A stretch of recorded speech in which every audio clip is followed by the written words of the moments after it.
Belakangan kita sering merasa lebih panas dibandingkan dulu tanpa menyadari bahwa itu adalah akibat dari pemanasan global.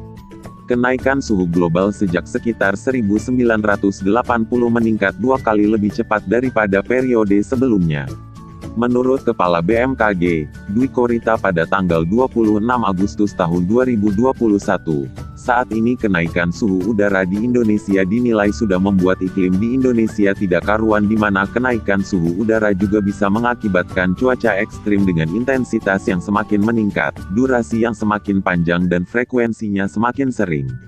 Kalau tidak ada mitigasi yang tepat, menurutnya pada tahun 2100 kenaikan suhu udara di Indonesia akan mencapai 3 derajat Celcius.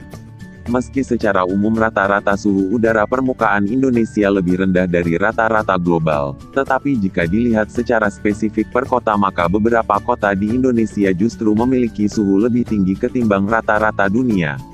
Kenaikan konsentrasi CO2 dunia sejak tahun 2010 kali lebih tinggi dibandingkan kenaikan selama 800.000 tahun di mana kenaikan CO2 sebanding dengan kenaikan jumlah suhu sehingga pada tanggal 12 Desember tahun 2015, apa saja dampak kenaikan suhu 1,5 derajat Celcius?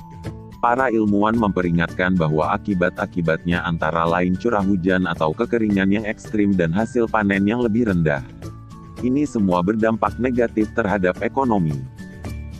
Sejak 2009, petani di Indonesia sudah kesulitan mengandalkan ramalan cuaca, lantaran rutinnya anomali masa tanam.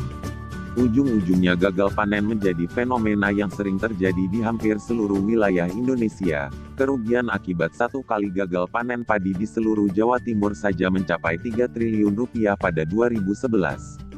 Padahal kegagalan panen itu cuma satu dari sekian banyak dampak dari pemanasan global. Krisis peningkatan suhu global sudah di depan mata dan akan kita alami sendiri. Bagaimana kondisi bumi 10-20 tahun lagi?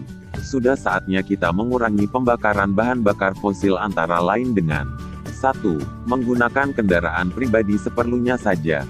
2. Mengurangi pembakaran bahan bakar fosil sebagai pembangkit energi listrik dengan mengganti lampu pijar dengan lampu LED.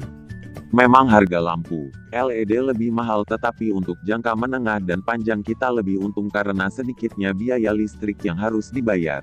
Jangan lupa subscribe dan tekan juga loncengnya.